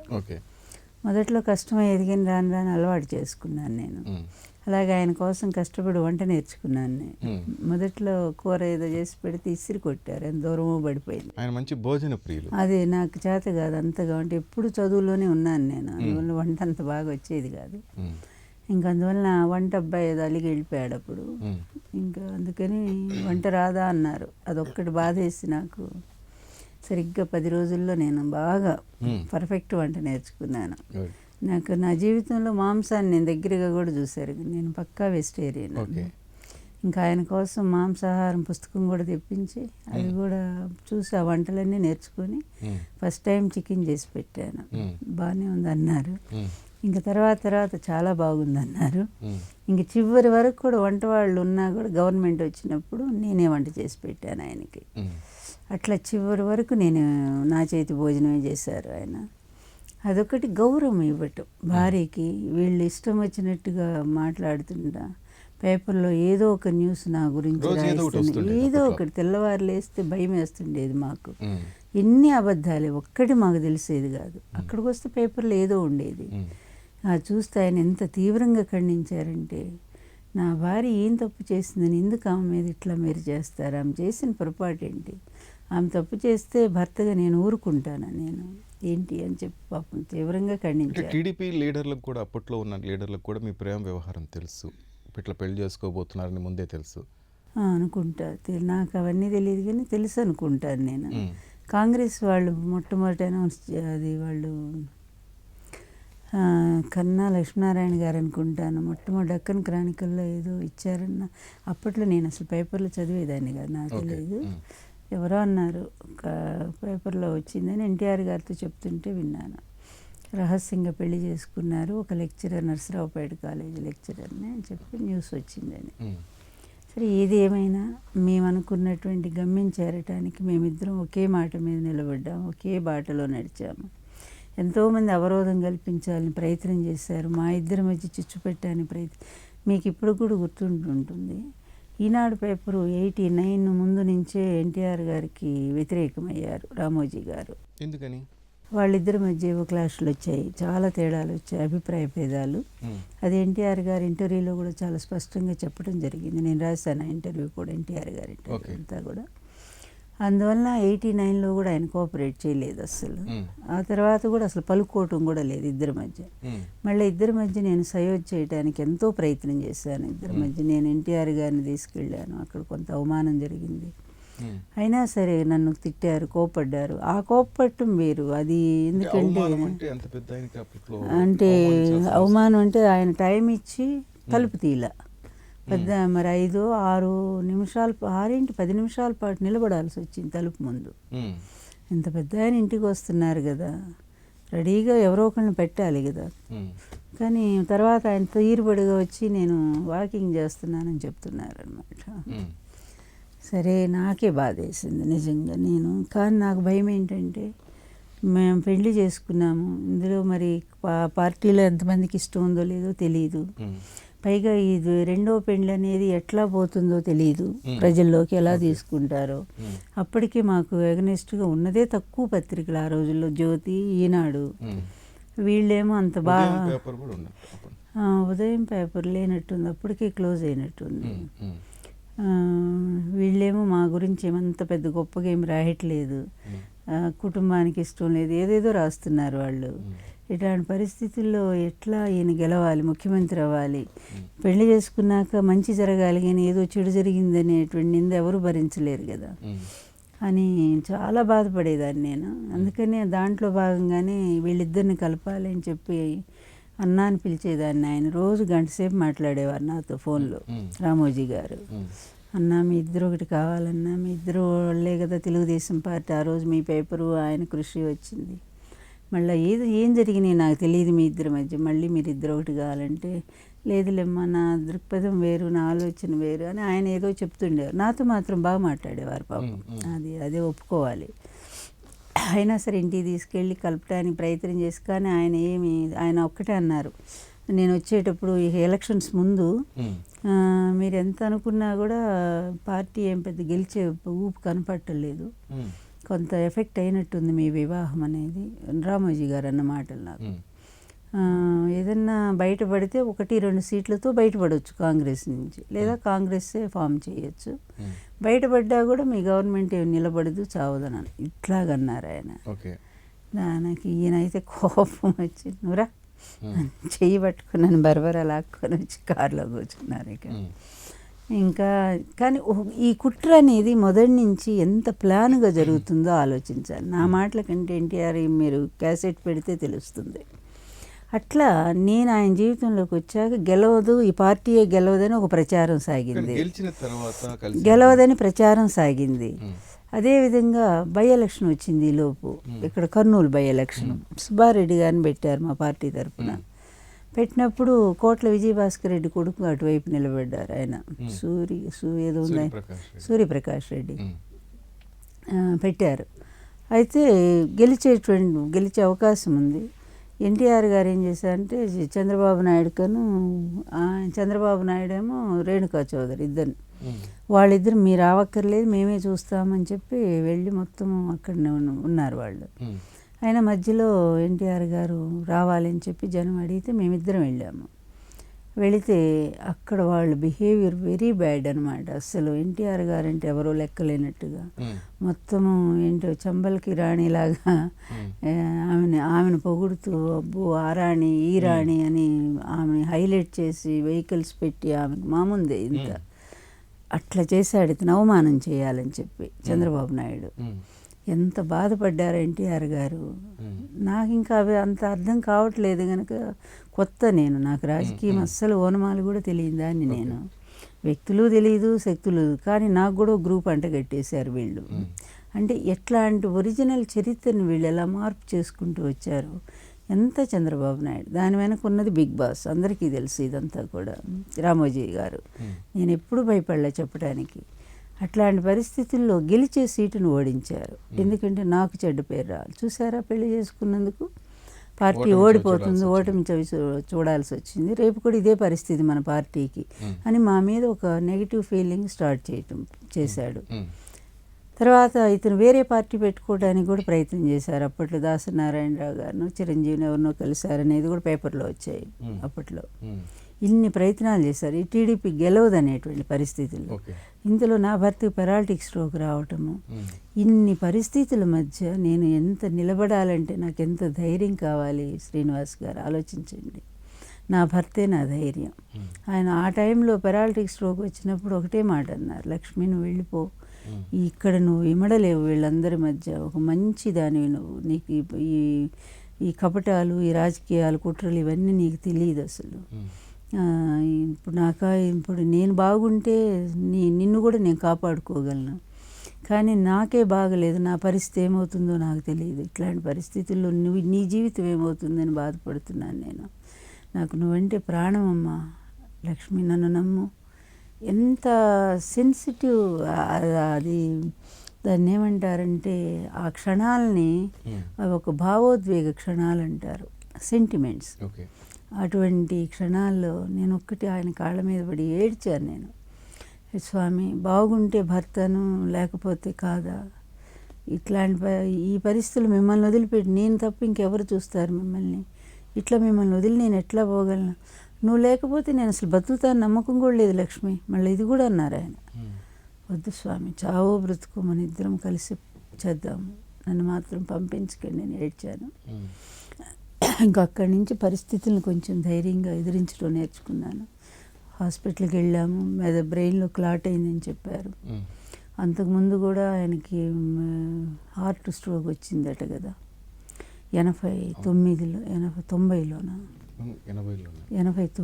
అది ఢిల్లీలో రామ్ మనోహర్ లోహి హాస్పిటల్లో. తర్వాత అంతకుముందు బైపాస్ సర్జరీ ఒకటి జరిగింది. తర్వాత షుగర్ ఉంది, 30 సంవత్సరాలు షుగరు, బీపీ ఉంది. ఇన్నిటి మధ్య ఆయన దానికి తోడు క్లాట్ అయింది, బ్రెయిన్ క్లాట్. ఇంకా అప్పుడు గౌరీదేవి అని ఒక స్పెషలిస్ట్ని పిలిచారు అక్కడి నుంచి, నిమ్స్లోని కాకర్ల సుబ్బారావు గారి ఆధ్వర్యంలో జరిగిన పరీక్షలు. అప్పుడు ఆవిడ ఒక్కటే చెప్పారు, ఈయన ఇంకొక గాజు బొమ్మ లాంటి ఆయన, ఈయన ఎంత జాగ్రత్తగా చూసుకోగలిగితే అంత లైఫ్ ఎక్స్టెండ్ అవుతుంది, పెరుగుతుంది. లేకపోతే చెప్పలేము మనము, any time death is possible. ఏ క్షణమైనా అది పగలవచ్చు లోపల. ఎందుకంటే దాన్ని పూర్తి క్యూర్ చేసేటువంటిది కూడా ఏమీ లేదు. Only depend on medicines. అది టెంపరీ, అది తాత్కాలికంగా తప్ప వాటిని పూర్తిగా ఆపరేషన్ చేసి దాన్ని తీసేసేటువంటి పరిస్థితి అయితే లేదు అని చెప్పారు. తర్వాత అమెరికా కూడా తీసుకెళ్లారు కొడుకులు, మీకు గుర్తుండే ఉంటుంది. సేమ్ అక్కడ కూడా ఇదే రిపోర్ట్ చెప్పారు. అట్లాంటి మనిషిని అందరూ కలిసి ఎంత జాగ్రత్తగా కాపాడుకోవాలి చెప్పండి. అప్పట్లో తీసుకువెళ్ళారు. ఇప్పుడు ఇట్లా బాగాలేనప్పుడు ఎవరైనా వచ్చారా? ఇప్పుడు మీరు చెప్తున్న సమయంలో అప్పుడు నన్ను తీసుకెళ్తారేమోనని వెళ్ళారు వెంట. అది జరిగింది, అప్పుడు జరిగింది అది. సరే, అది ఇష్టం లేక నన్ను తీసుకెళ్ళటం ఇష్టం లేక వాళ్ళు వెళ్ళారు. వెళ్ళి వచ్చిన తర్వాత అక్కడ మెడిసిన్స్ రాసి ఇచ్చారు అమెరికన్ డాక్టర్స్. ఆ మెడిసిన్స్ అంతా నేను ఇంట్లోనే ఉంటున్నాయి. ఉద్యోగం రిజైన్ చేసి రమ్మన్నారు, చేశాను నేను. ఇంకా అప్పుడు డిక్లేర్ చేయాలి మ్యారేజ్, దాని ముందు జరిగింది ఇదంతా కూడా. తర్వాత చిన్నాడు రామకృష్ణ నేను ఇస్తాను మందులు అని చెప్పి వాడు తీసుకెళ్ళిపోయాడు ఇంటికి మందుల్ని. తీసుకెళ్ళి మరుసటి అది ప్రతి గంటకి మెడిసిన్ వాడాలి, ఎందుకంటే అప్పుడే వచ్చి ఉంది కదా తనకి అటాక్ అయ్యింది, లేకపోతే మళ్ళీ వస్తాయి అన్నమాట అది ఇవి స్ట్రోక్స్. అట్లాంటి ఆందోళనలో మేముంటే ఎప్పుడుకో వచ్చాడు ఆయన 11 గంటలకు వచ్చి మందు 1-2 ఇచ్చి మళ్ళీ బాక్స్ పట్టుకొని వెళ్ళిపోయాడు. అసలు మరుసటి రోజైతే అసలు అడ్రస్ లేడు, రాలా. అప్పుడు ఈయనకు వచ్చిన కోపం ఇంకా ఫోన్ చేయించి అతను రావద్దని చెప్పండి, ఆ మెడిసిన్స్ పంపించండి అని చెప్పి ఫోన్ చేశాడు ఈయన. చెప్పి ఇక వెళ్ళి మనిషిని కూడా పంపించాడు. పంపించాక ఇంటికి నాకు తీసుకొచ్చి నాకు ఇచ్చారు. ఆ క్షణం నుంచి శ్రీనివాస్ గారు ఇంకా అసలు నేను నిద్రపోతే నా భర్త టైంకి మందు ఇవ్వలేనేమో, నైట్ కూడా ఇవ్వాల్సి ఉంటుంది అని ఎంత అంటే ఇట్లా అయిపోయాను నేను, పీనుగులాగా అయిపోయాను. ఎన్ని పరిచర్యలు అంటే ఎక్కడ తూలి పడిపోతుండేవారు. చెయ్య స్వాధీనంలో లేదు, అస్సలు లేదు. కుడి చెయ్యి కుడి కాలు కదా పడిపోయింది, బాగా దెబ్బతిన్నది. ఇది కూడా పక్కకు పోయి మళ్ళీ అది కొంచెం సెట్ అయింది. అట్లాంటి పరిస్థితుల్లో కొంచెం భారీ విగ్రహము అట్లా మోసుకుంటూ బాత్రూమ్కి తీసుకెళ్ళాలి అంటే ఇది ఏదో పెద్ద ఇది చేశానని కాదు, అది భార్య ధర్మం, భర్తకి చెయ్యాలి. కానీ నా త్యాగం కూడా లోకానికి తెలియాలి కదా చెప్పుకోకపోతే అనేది చెప్తున్నా తప్ప. ఎందుకు ఎన్టీఆర్ అంత నన్ను ప్రేమించారంటే ఈ సుగుణాలు చూసి, ఆ సేవా ధర్మం, ఆ తత్వాన్ని చూసి. అట్లాగే నా భర్త చనిపోయిన నేను ఆయన ఆశయాల్లోనే నేను బ్రతుకుతున్నాను తప్ప నేనేం భిన్నంగా పోలేదు ఇప్పటి వరకు కూడా. అది అందుకని నేను చెప్పాల్సి వచ్చింది ఇవన్నీ కూడా. అట్లా 6 నెలల్లో పీనుగులాగా అయిపోయిన మనిషి మళ్ళీ ఏనుగులాగా తయారయ్యాడు. అంత హెల్దీగా ఫోటోలు చూస్తే మీకు తెలుస్తుంది ఎంత చేంజ్, ఆరోగ్యంగా కళకళలాడుతూ. దానితోడు ఎంత విల్ పవర్ నేను ఇచ్చాను ఆయనకి సపోర్టు. అంటే ఒక తోడు అనేది, నిజమైన తోడు ఉంటే ఇది నిజ భార్యాభర్తలు ఏ దాంపత్య జీవితానికైనా సరే భర్త కష్టం వచ్చినప్పుడు లేకపోతే భార్యకి ఇబ్బంది కలిగినప్పుడు ఒకళ్ళకొకళ్ళు అలా అండగా నిలబడగలిగితే ఎట్లా ఉంటారు వాళ్ళు అంటానికి మా జీవితం ఉదాహరణ చెప్తా ఉన్నాను. అధికారులకు వచ్చిన తర్వాత ఇట్లా కామెంట్ చేసిన వాళ్ళు అయితేనే మిమ్మల్ని విమర్శించిన వాళ్ళు అంత దగ్గరయ్యారా? ఎప్పుడు కామెంట్స్ అంటారు? అంతకుముందు గెలవదు పార్టీ అన్నోళ్ళు, అంతకుముందు గెలవదని వీళ్ళే చంద్రబాబు నాయుడు ఎక్కువ అన్నాడు. ఎందుకు ఈయన ఇక బై ఎలక్షన్ తర్వాత ఓడించారు శుభ్రంగా. ఈ రిపోర్ట్ అంతా కూడా సుబ్బారెడ్డి గారు ఎన్టీఆర్ గారికి ఇచ్చారు. ఈయన వెంటనే అల్లుడిని పిలిచి ఇంకా చాలు నీ సేవలు పార్టీకి, ఇంకా వద్దు నువ్వు వెళ్ళిపో అని చెప్పేశారు. నువ్వు వెళ్ళి నీ బిజినెస్ చేసుకో, నీ హెరిటేజ్ ఉంది కదా, ఇంకొద్దు నువ్వు పార్టీలో ఉండొద్దు అని చెప్పి అంత తీవ్ర స్థాయిలో. ఇంకా అసలు అది జరిగింది కూడా నాకు నిజంగా తెలియదు, ఎందుకంటే వాళ్ళిద్దరు మాట్లాడుకున్నప్పుడు కూడా నేను లేను అసలు అక్కడ. నేను లోపల ఉన్నాను, ఇంట్లో ఉన్నాను. ఆ తర్వాత నాకు ఎవరంటే మన అడ్వకేట్ జనరల్గా చేశారే రామచంద్రరావు గారు, ఆయన రోజు పొద్దున్నే వస్తుంటారు మా దగ్గరికి. పొద్దున్నే మాతో బ్రేక్ఫాస్ట్ చేసి వెళ్ళేవారు. ఆయన కూడా సంస్కృతం అంటే కొంచెం అభిమానం, అందుకని శ్లోకాలు చెప్పుకునేవాళ్ళం ఇద్దరం కూడా. నేను అన్నా అని పిలిచేదాన్ని. అయితే ఒకరోజు హఠాత్తుగా ఆయన ఫోన్ చేసి, అప్పటి వరకు నాకు తెలియదు మామ అల్లుళ్ళ మధ్య ఏం జరిగింది అనేది, జరిగినట్టుగా ఆయన ఫోన్ చేసి అమ్మ మీ అల్లుడు మిమ్మల్ని కలుస్తానంటున్నారు అన్నారు. నాకు అర్థం కాలే, చిన్న అల్లుడు పెద్ద అల్లుడా అన్నాను. అంటే వెంకటేశ్వరరావు అనుకొని. ఆయన కాదు, ఆయన రోజు వస్తూనే ఉంటారు కదా, చంద్రబాబు నాయుడు గారు కలుస్తారని. నిజంగా భయపడ్డాను శ్రీనివాస్ గారు, ఎందుకంటే ఆయన నన్ను కలవటం ఏంటి, అప్పటి వరకు నేను మాట్లాడింది కూడా లేదు, ఆయనతో అస్సలు మాట్లాడలేదు కదా, ఏ రోజు మేము కలుసుకోలేదు కదా అసలు. అట్లాంటిది ఆయన పైగా నాకు ఆయన అంటే ఒక రెస్పెక్ట్ ఉంది. పార్టీలో బాగా కష్టపడి పనిచేస్తాడనే ఒక మంచి నమ్మకం, ఆయన మీద విశ్వాసం ఉంది నాకు. ఎందుకంటే అప్పుడు ఈనాడు పేపర్ చదివి ఆయన ఇట్లా కష్టపడుతున్నాడు అలా ఇవన్నీ చదివి ఆయన మీద ఆ ఒపీనియన్ నేను పెట్టుకున్నాను. అందువల్ల ఆయన చాలా పాజిటివ్ ఉండేది నాకు.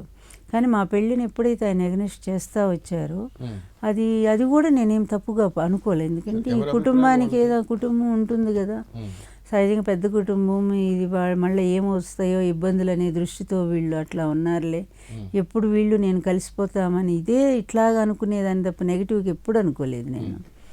ఎప్పుడైతే ఈయన ఫోన్ చేసి రామచంద్రరావు గారు ఆయన కలుస్తారు మిమ్మల్ని అని అంటే నేను ఆశ్చర్యపోయాను. ఎందుకండి నన్ను గెలవటం అని అన్నా నేను.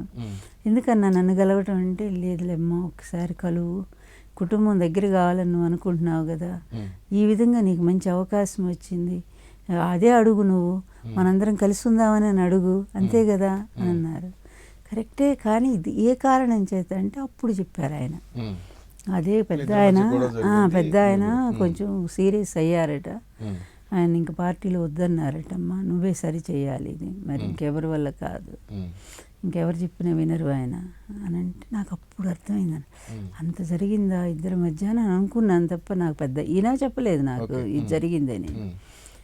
అంటే ఇక అన్నా నేను ఇట్లా కలిస్తే ఆయన ఏమన్నా అనుకుంటే, నన్ను అపార్థం చేసుకుంటే ఎట్లా అన్న ఏం చేసుకోరులేమ్మా, మీ అల్లుడైనా కొడుకైనా ఒకటే కదా మీకు, ఏవో మధ్యలో వస్తాయి పొరపచ్చాలు, దాన్ని కొంచెం నువ్వు సరి చేయగలిగితే, ఇంకోటి కూడా చూడు, కొత్తగా పెళ్ళి వచ్చావు నువ్వు, ఇప్పుడు ఏం జరిగినా కూడా మళ్ళీ నీకే అంటారు కదా, నిన్ను కూడా నీ వల్లే అల్లుడు వెళ్ళిపోయాడని అంటారు, మరి ఈ చెడ్డ పేరు కూడా అవసరమా అన్నారు. అన్న ఇవన్నీ నాకు అసలు తెలియదు, ఇప్పుడు మీరు చెప్తున్నారు. తప్పకుండా నాకు అసలు నా కుటుంబంలో ఏ వ్యక్తి బాధ కలిగినా కూడా నేను నా కుటుంబం అనుకుని వచ్చాను నేను. ఎవరికి కలిగినా కూడా నేను తప్పకుండా నేను బాధపడతాను. కాకపోతే ఆయన అపార్థం చేసుకుంటారేమో, ఆయన లేని టైంలో కలిస్తే వీళ్ళు ఏం మాట్లాడుకున్నారు అనుకుంటారేమోనన్నా, నాకు అసలే తెలియవి రాజకీయాలని అన్న అమాయకంగా. అంటే ఏమనుకోరులేమ్మా, అనుకోరుగా, నువ్వు మాట్లాడు ముందు అసలు అని అన్నారు. సరే అప్పట్లో ఈయన పార్టీ ఆఫీస్కి వెళ్తుండేవారు, ఐడియా ఉందా, హిమాయత్ నగర్లో పార్టీ ఆఫీస్ ఉండేది, టీడీపీ ఆఫీసు. ఈయన వెళ్ళిన వెంటనే మరి ఎక్కడ కనిపెట్టుకొని ఉన్నాడు ఆయన, ఈనాటి కారికట్ వెళ్ళటం, ఈయన రావటం, రామచంద్రరావు ఈయన ఇద్దరు వచ్చారు. వచ్చాక రామచంద్రరావు అన్నాడు, నేను కొంచెం కోర్టుకి వెళ్తానమ్మా, మీ అల్లుడితో మాట్లాడి పంపించండి అన్నారు. ఆ క్రింద అందరూ ఉన్నారు, పిఏలు వాళ్ళంతా ఉంటారు కదా, సెక్యూరిటీ వీళ్ళంతా. అందుకని అమ్మ పైకి వెళదామా అన్నాడు చంద్రబాబు. సరే బాబు రండి అని చెప్పి తీసుకెళ్ళాను. ఇద్దరు ఎదురెదురు కుర్చీలు వేయించాను. సరే బాబు ఏం తీసుకుంటారు, పాలు కావాలని పాలు అయిపోయినాక ఇక మాట్లాడటం మొదలుపెట్టారు. ఏమైంది బాబు అన్నా నేను, బాబు అని అన్నా బిడ్డలాగానే. ఏమైంది బాబు అంటే, అదే అమ్మా బై ఎలక్షన్ తర్వాత ఆయన నన్ను అపార్థం చేసుకున్నారు, అక్కడ నేనేం పొరపాటు చేయలేదు, వాళ్ళు చాలా డబ్బు ఖర్చు పెట్టారు అంటే. బై ఎలక్షన్ రిపోర్ట్ అనేది కొంత నాకు కూడా తెలుస్తుంది, మన వాళ్ళు డబ్బులు ఖర్చు పెట్టలేదని తెలుసు. కానీ ఆ టైంలో నేను అంటాం బాగుండేది కదా, నా స్థానం వేరు, నేను ఆయన అల్లుడు, ఎన్టీఆర్ గారు అల్లుడు, నేను కొత్తగా వచ్చాను, మించి మాట్లాడకూడదు అనుకున్నాను నేను.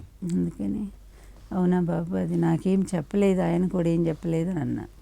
అదే అమ్మా మీరు ఏమైనా సరే ఆయన కొంచెం కన్విన్స్ చేయండి, ఎలక్షన్స్ వస్తున్నాయి మనకి, అసెంబ్లీ ఎలక్షన్స్, ఈ టైంలో ఈ గొడవలు ఇవన్నీ ఉంటే నష్టపోయేది మనమే కదా. అందువల్ల నాకు ఒక్కటి మీరు గ్రహించాలి, మీ పెళ్లి విషయంలో నాకు ఏ వ్యతిరేకత లేదు, అసలు మనస్ఫూర్తిగా నేను రిసీవ్ చేసుకున్నాను.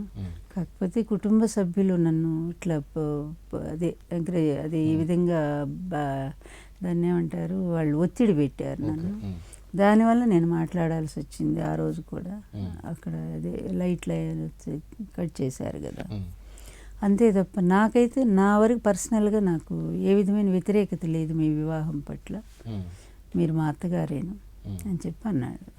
ఇక పొంగిపోయాను, చాలా పొంగిపోయి మా అల్లుడు ఈ మాట అన్నారులే.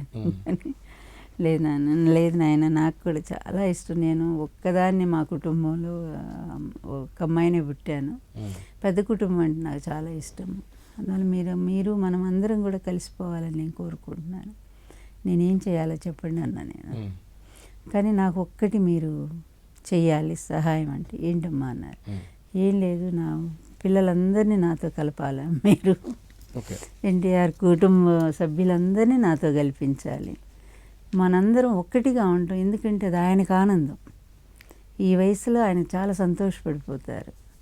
ఈ పెళ్ళిని పిల్లలు కూడా రిసీవ్ చేసుకున్నారనేది ఒక ఆయనకు అసలే దెబ్బతిని ఉన్నారు, మీకు తెలుసు కదా. తప్పకుండా అమ్మ నేను నాకు చేస్తాను నా ప్రయత్నం అని అన్నాక ఏంటి బాబు అంటే, అదే మీరు కొంచెం పెద్ద ఆయన కన్విన్స్ చేయండి. అక్కడ నా తప్పేం జరగలేదు, అది ఓడిపోయామంతే, వాళ్ళు డబ్బులు బాగా పెట్టారు. ఇది మీరు చెప్పి మళ్ళీ మనం అందరం కలిసిపోవాలి, పార్టీ లేదా అది అని అన్నారు.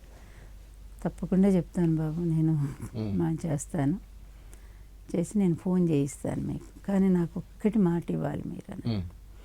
ఏంటమ్మా అన్నాడు.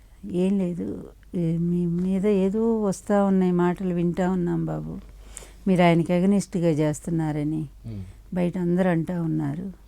ఎట్లాంటి పరిస్థితుల్లో పెద్ద ఆయన ఉన్నంత వరకు ఆయన డిస్టర్బ్ చేయొద్దని మీ అబ్బాయి మీద ఒట్టేసి నాకు ప్రామిస్ చేయండి బాబు. యాజ్ ఇట్ ఈజ్ ఈ మాట అన్నాను లేదు. ఎప్పుడైనా మీ ఇంటర్వ్యూలో చంద్రబాబు గారిని అడగండి, ఒక్క మాట నేను తేడా చెప్పలేదు.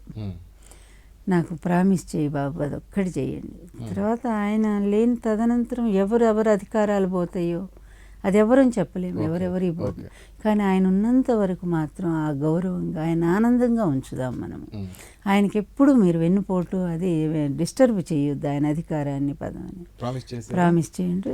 తప్పకుండా అమ్మ, బిడ్డ మీద ప్రమాణం చేసి చేతిలో చెయ్యేసి లేదమ్మా నేను ఆయన ఎప్పుడు అప్పటికి ఆయన మనసు అలాగే ఉంది, నేను అది కూడా తప్పు పట్టట్లేదు.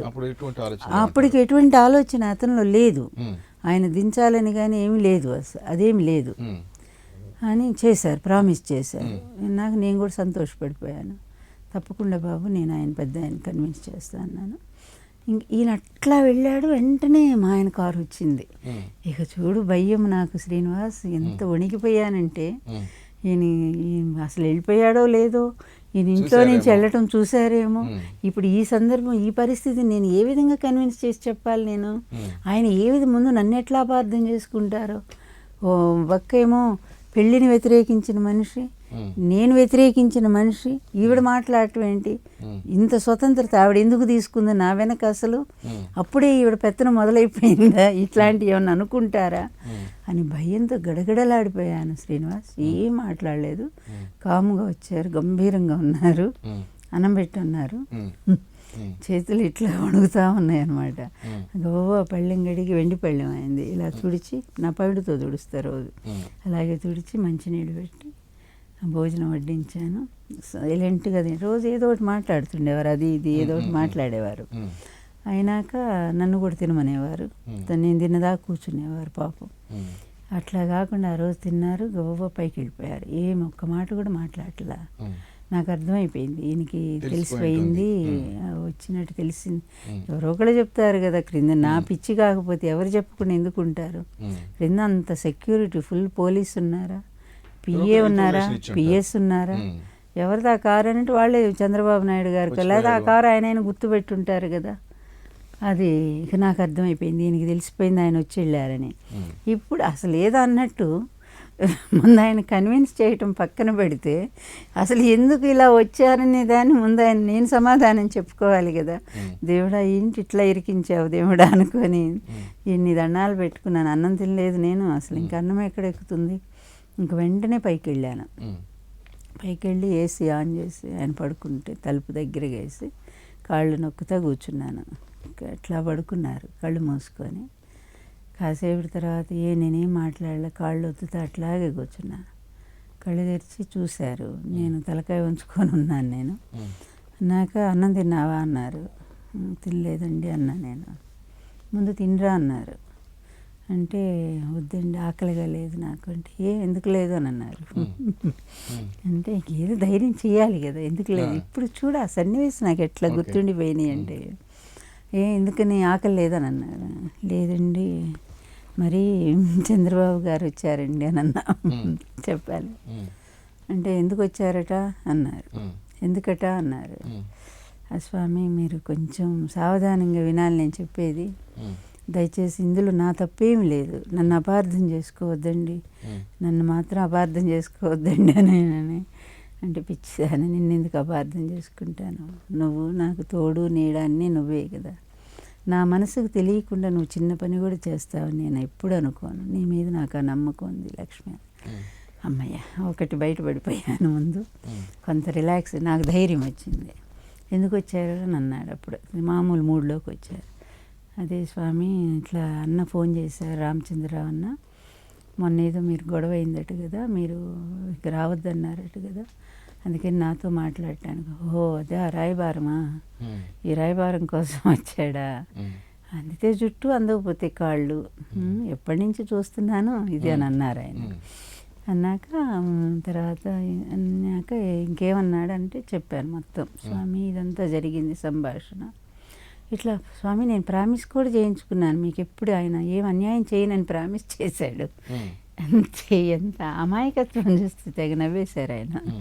పిచ్చిదాన పాముకు పాలు పోస్తే ఎట్లాగో చంద్రబాబు నాయుడుకి మళ్ళీ ఆశ్రయం ఇస్తే అంతే అవుతుందని ఇదే మాట అన్నారు ఆయన రోజు.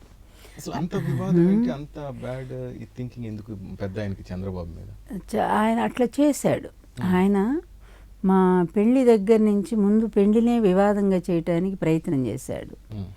కానీ నాకు అప్పటికి తెలియదు చంద్రబాబు నైజం ఏంటో, నిజంగా తెలియదు, అసలు ఎవరి నైజమో తెలియదు నాకు.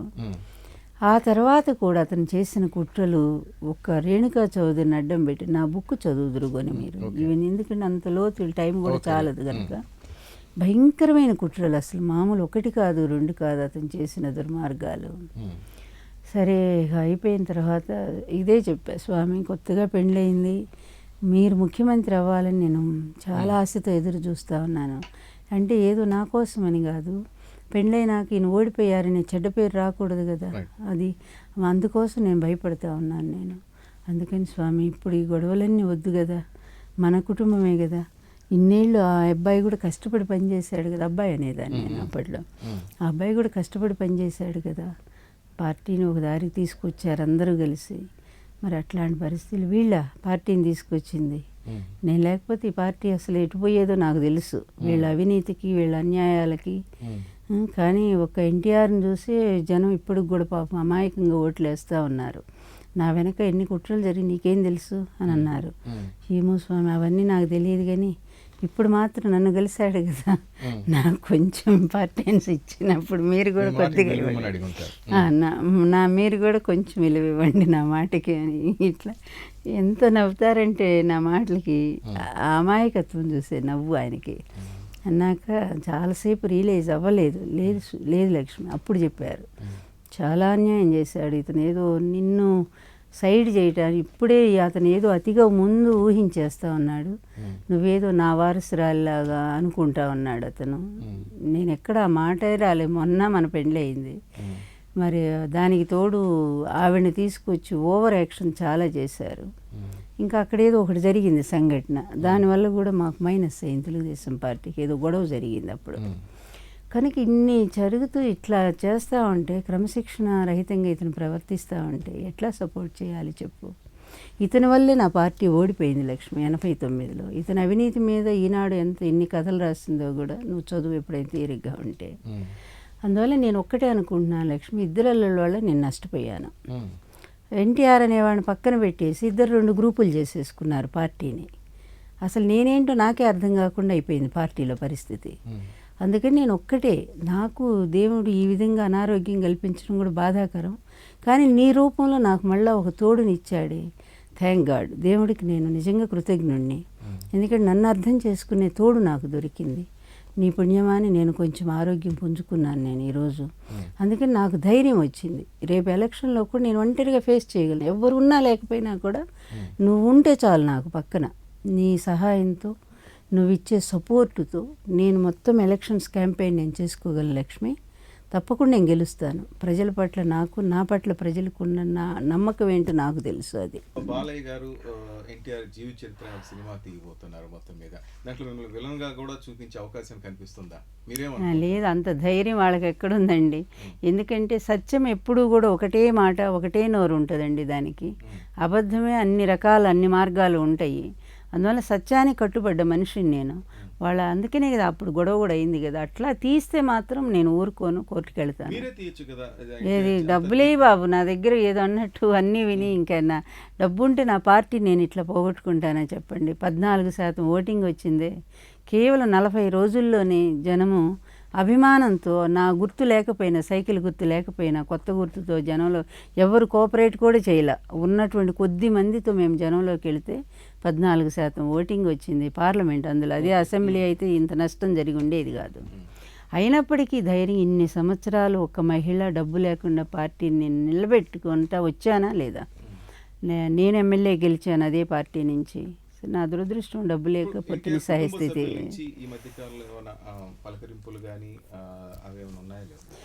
నేను ఎక్స్పెక్ట్ చేయట్లేదు. నేను అది చాలా దూరం వచ్చేసాయి. ఇక వాళ్ళు పలకరించాలని కూడా. అది బాలయ్య అంటే నాకు ఇష్టం ఫస్ట్ నుంచి. ఆ అబ్బాయికి ఎందుకు ఆ అబ్బాయి అంటే చాలా అభిమానం, ఎప్పుడు అభిమానం ఉంటుంది. అతనికి ఆ కష్టం వచ్చినప్పుడు ఎన్టీఆర్ కొడుకు ఇలా రాకూడదని అనుకున్నాను. అదే అతని స్వయంకృతాపరాధమే. అయినా అతను అమాయకుడు. ఆ విషయంలో అతను తెలివితో చేశాడని నేను అన్ను. అందుకని ఆ అమాయకత్వం వెనక్కి జరిగిన పొరపాటు జరిగిందని అన్న దగ్గరికి వెళ్ళి నేను రిక్వెస్ట్ చేయటం, ఆయన చాలా హెల్ప్ చేశారు ఆ విషయంలో. తర్వాత ఎస్ జగన్ కూడా చాలా వాళ్ళ నాన్నకి చెప్పి హెల్ప్ చేశారు. అట్లాంటి జగన్ మీద వీళ్ళు ఇష్టం వచ్చినట్టు మాట్లాడతారు. వీళ్ళు అసలు కృతజ్ఞత అనేది వీళ్ళ నరాన ఎక్కడా లేదు. పెంచి పోషించి పార్టీ పెట్టి పనికిమాలిన వాళ్ళందరినీ కూడా అధికారాలు ఇచ్చినటువంటి తండ్రి లాంటి, దేవుళ్ళ లాంటి వ్యక్తికే ద్రోహం చేసినటువంటి పార్టీ తెలుగుదేశం పార్టీ. దానికి చెప్పడానికి ఒక్క నీతి కూడా లేదు, అసలు మోరల్ వాల్యూస్ లేని పార్టీ. అది ఏం మాట్లాడినా కూడా అసహ్యం వేస్తుంది నాకు. వాళ్ళు జూనియర్ ఎన్టీఆర్ ధైర్యమే లేదు, పిరికివాడు, చాలా పిరికివాడు. అది ఎప్పుడూ డిసైడెడ్ నేను. ఎందుకంటే నేను నారిని శ్రీనివాసరావు గారు ఒకసారి మా ఇంటికి వస్తే నేను కబురు చేశాను, ఆ అబ్బాయిని రమ్మను, ఈ పార్టీ ఉంది, నేను అతను గొప్ప చెప్పి సాయి కృష్ణారామ అనుకుంటాను, వెనక నుంచి హెల్ప్ చేస్తాను, కొంచెం తాతగారి ఆశయాల కోసం నిలబడటానికి ఒక స్కోప్ ఉంది ఈ పార్టీలో. అయితే వాళ్ళు చేసిన ద్రోహానికి నిలబడి ఎదిరించి ఒక్క మాట మాట్లాడమంటే ఒక్క మాట కూడా మాట్లాడిన పిరికివాడు అసలు. అందుకని ఐ కాంట్ హోప్. ఎందుకంటే కాదు అంటే ఎదురు పడితే బాగానే మాట్లాడుకుంటాం. ఇప్పుడు ఆ అబ్బాయికి ఏదైనా ఇబ్బంది వచ్చినప్పుడు నేను ఇంటికి వెళ్ళి పలకరించి వచ్చాను కదా, అప్పుడు బాగానే మాట్లాడతాడు. కానీ రాజకీయం ఎప్పుడు మాట్లాడుకోలేదు. ఎవరి దారులు వాళ్ళే. ఈ ఒక సమాంతర రేఖలు ఎక్కడ కలవనటువంటి పరిస్థితి. చంద్రబాబు నాయుడు చేసిన కుట్రలో అందరం కూడా పావులైపోయాము, బలైపోయాము. అసలు నేను అదే అంటాను. ఇప్పుడు నేను ఏదన్నా ఆశించిపోతే నన్ను ఏదో కరివేపాకులా వాడుకొని ఆయన పక్కన పడేశాడు అంటానికి. అసలు ఆయనని ఇప్పుడు నాకు పిలిచి ఆయన గౌరవం, ఆయనే నన్ను పార్టీలో చేరమని అడగలేదు. మా మధ్యలో కరుణాకర్ రెడ్డి గారు అడిగారు మాకు, అమ్మ మీరు ఎందుకు ఒక్కరే ఉంటారు, మీరు కూడా ఇందులో రావచ్చు కదా అంటే, సరే వస్తానన్నాను నేను. తనే చెప్పారు జగన్మోహన్ రెడ్డికి. సో అమ్మ ఇష్టం అని అన్నాడు, అంతే తప్ప ఆ పార్టీని రద్దు చేయమని కానీ ఎప్పుడు అనలేదు ఆయన. ఆ పార్టీని ఉంచండి అమ్మ అన్నాడు గౌరవంగా, ఆయన పేరుతో ఉండాలి అని. చాలా మోరల్, వీళ్ళకంటే 1000 రెట్లు వాల్యూస్ ఉన్న వ్యక్తి జగన్మోహన్ రెడ్డి. ఇస్తే చేస్తాను, కానీ డబ్బులు లేవని చెప్తాను. లాస్ట్లో కూడా అదే చెప్పాను నేను. పోయినసారి ఎన్నికల్లో కూడా పెదకూరపాడు చేస్తారని అంటే ఇదే చెప్పాడు, డబ్బులు లేవు బాబు అని చెప్పాను. కానీ అప్పుడు అన్నారు ఆయన, ఫోన్లో ఏమో చేయకపోతే ఎమ్మెల్సీ ఇస్తాను, మన గవర్నమెంట్ వస్తే నీకు మీకు గౌరవమైన స్థానం ఇస్తానన్నారు. ఇచ్చారు ఆయన. నేను ఇది కూడా బాబు, నేను ఎంతో ప్రపంచాన్ని చూసి వచ్చాను. నాకు అందువల్ల మీరు ఏదో ఎమ్మెల్యే ఇస్తారు, ఎమ్మెల్సీ ఇస్తారు ఆశతో మాత్రం మీ పార్టీలో రావట్లా. కానీ మీరు గెలవాలి. నా లక్ష్యం ఈరోజు మీరు గెలవాలి. లక్ష్మీపార్వతి గారు మంత్రి కావాలి, వెంటనే చంద్రబాబు మీద, లోకేష్ మీద, వీళ్ళందరి మీద కేసులు వేయాలి. లక్ష్మీపార్వతి మంత్రి కావాలని ఏనాడు పొరపాటును కూడా నేను ఇంతవరకు మాట్లాడలేదు బాబు. అక్కర్లేదు, ఆయన గెలిస్తే చాలు. ఆయన అధికారం వస్తే వీళ్ళు పోయినట్టే కదా. నాకు చంద్రబాబు నాయుడు పోతాడు. ఇతను చేసిన పాపాలన్నిటి మీద నేను కోరేది ఒక్కటే, జగన్మోహన్ రెడ్డి ముఖ్యమంత్రి అయితే ఇతను చేసిన పాపాలన్నిటి మీద ఎంక్వైరీ వేయించండి. ఎన్ని కేసులు, 26 కేసులు పెండింగ్లో ఉన్నాయి. అన్ని స్టేలు తెచ్చుకొని కూర్చున్నాడు. అట్లాగా ఒక్కటి కూడా విచారణకు రాకుండా దయచేసి మన గవర్నమెంట్లో ఈయన గవర్నమెంట్ వస్తే మాత్రం ఇతను చేసిన పాపాలన్నీ బయటికి రావాలా, నా భర్త చనిపోవటానికి కారకుడు ఎవరైనటువంటి ఆ వ్యక్తి జీవితం ఏంటో, అతని చేసిన పాపం ఏంటో, ఆ కుట్ర కూడా బయటికి రావాలి. ఇదొక్కటే నేను జగన్మోహన్ రెడ్డిని కోరుకోవాలనుకున్నది. ఈ మంత్రి పదవులు ఇవన్నీ నాకు అక్కర్లా. నా జీవిత లక్ష్యం ఒక్కటే, నా ఆశయం ఒక్కటే, నా భర్తే నా గమ్యం. ఏనాడు కూడా నా భర్తకు జరిగిన అన్యాయం నేను ఏనాడు జీర్ణింపు చేసుకోలేకపోతున్నాను. ఇప్పటికి కూడా నా గుండెలో పచ్చి, అది ఎట్లా అంటే నా కవిత కూడా రాసుకున్నాను. నీవు వెలిగించిన ఆశయాల్లో మిగిలిపోతున్నాను, నీవు రగిల్చిన ఆశయాల నెగడులో రగిలిపోతున్నానని చెప్పి, నీవు వెలిగించిన జ్ఞాపకాల్లో మిగిలిపోతున్నాను, నీవు మిగిల్చిన ఆశయాల నెగడులో రగిలిపోతున్నాను అని చెప్పి రాసుకున్నాను. అదే ఆశయం నా గుండెలో. నేను ఒక కమ్యూనిస్ట్ ఫ్యామిలీలో పుట్టాను. నేను స్త్రీ జాతికి నేను ఒక ఆదర్శంగా కూడా నేను చెప్పుకోగలను, ధైర్యంగా కూడా నేను చెప్పగలను. అల్లుళ్ళు ఉన్నారు ఆ రోజు ఆ విధంగా జరిగినప్పుడు పదవి నుంచి దించటంలో మీరు ఈరోజు చంద్రబాబును తిడుతున్నారు, మొత్తం టీడీపీ పార్టీని తిట్టాల్సిన అవసరం ఏంటి? ఇప్పుడు దగ్గుబాటి అందుకే అనుభవించాడు, అతను వెంటనే తిరిగి వచ్చాడు, తప్పు అని ఒప్పుకున్నాడు. తప్పు పశ్చాత్తాపం ప్రకటించిన తర్వాత మళ్ళీ వాళ్ళ మీద మనం కామెంట్ చేయటం అనేది పద్ధతి కాదు. తిరిగి మళ్ళీ పార్టీలో చేశాడు కదా. నన్ను అనక్కర్లా, నా దగ్గరికి కూడా అనక్కర్లా. ఆయన బహిరంగ ఎక్కడైనా నేను చేసింది పొరపాటే, మా మామగారికి అట్లా చేసి ఉండకూడదు, నేను ఇలా చేసినందువల్లే ఆయన అలా మరణించారు. ఎట్లా నిలబడిందని అంటే మా ఎన్టీఆర్ గారు ఏమి పార్టీ నిలబెట్టలేరా? గెలిచింది ఎవరి వల్ల గెలిచింది? గెలిచిన పార్టీని నువ్వు గాజేయటం అది కూడా గొప్ప అని చెప్పుకుంటున్నావా?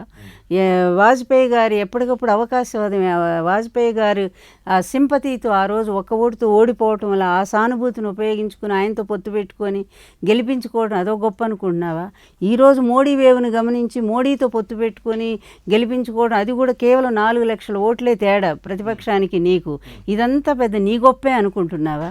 అందువల్ల ఎంత పచ్చి అవకాశవాదంగా నువ్వు రాజకీయాలను ఉపయోగించుకొని కేవలం నీ సంపాదన కోసం కొన్ని లక్షల కోట్లు నువ్వు సంపాదించావు, అక్రమ సంపాదన అంతా విదేశాల్లో నువ్వు దాచిపెట్టావు. నీ కొడుకు కూడా అదే వారసత్వాన్ని ఇచ్చావు, మంచితనాన్ని ఇవ్వలేదు నీ కొడుక్కి.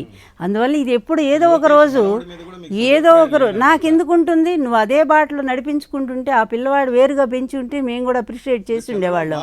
మరి ఎవరిని ఎందుకంటలేదు నేను? ఎందుకని అంటున్నాం మేము?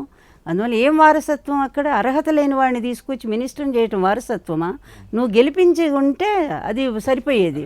రైట్. ఇక ఇద్దరు చంద్రులు రెండు తెలుగు రాష్ట్రాల్లో ఇద్దరు చంద్రులు ఎవరి పాలన బాగుందంటారు చెప్పండి? చెప్పాలంటే చాలా వరకు కేసీఆర్ గారిదే బెటర్గా ఉంది. నేననే మాట కాదు, ఈరోజు ఆంధ్రలో కూడా ఎక్కువ మంది అభిప్రాయం అలాగే ఉంది. ఎక్కడ లేదు మరి ఇంత అది ఆ లిస్టు చెప్పాలంటే చాలా ఉంది. ఎంత దుర్వినియోగం చేశారో డబ్బంతా కూడా.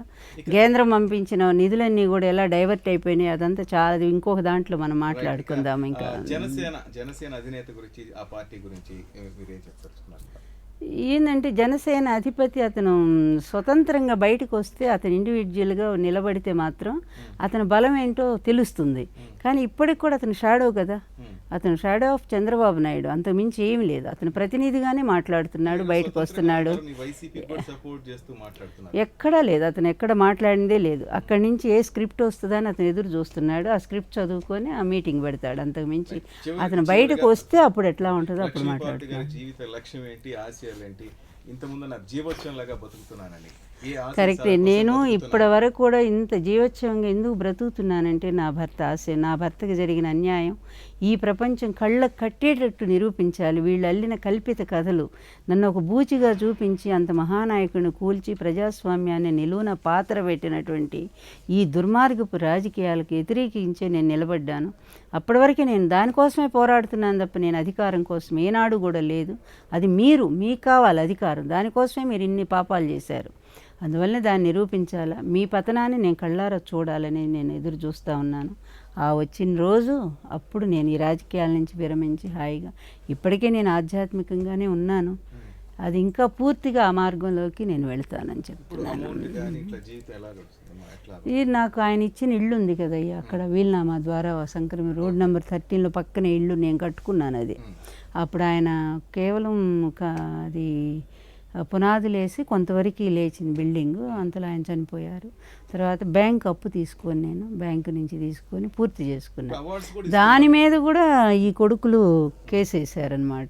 ఏం చెప్తాము, ఇంకా ఎన్టీఆర్ కొడుకు అట్లాంటి వాళ్ళని ఏం ప్రపంచం. ఇస్తూ కూడా ఆయన పేరు ఆ ఇల్లు అమ్మేసాం బాబు, అమ్మేసి అది తెలిసిన వాళ్ళ దగ్గర ఇంట్రెస్ట్కి ఇచ్చాము. నెల నెల వడ్డీ ఇస్తున్నారు వాళ్ళు. ఆ వడ్డీతో ఎన్టీఆర్ విజ్ఞాన్ ట్రస్ట్ ఒకటి నేను బతకటానికి కొంత పెట్టుకొని దాంతో కొంతేమో ఎన్టీఆర్ గారి విజ్ఞాన్ ట్రస్ట్ పెట్టాము. పెట్టి ప్రతి సంవత్సరం ఆయన పేరుతో వర్ధంతి జయంతి 2 కార్యక్రమాలు నిర్వహిస్తున్నాము. జయంతి రోజేమో ₹1,00,000 అవార్డు పెట్టాము. అంటే దాని ద్వారా నెలకి మాకు 30,000 వస్తుంది వేసిన డబ్బు.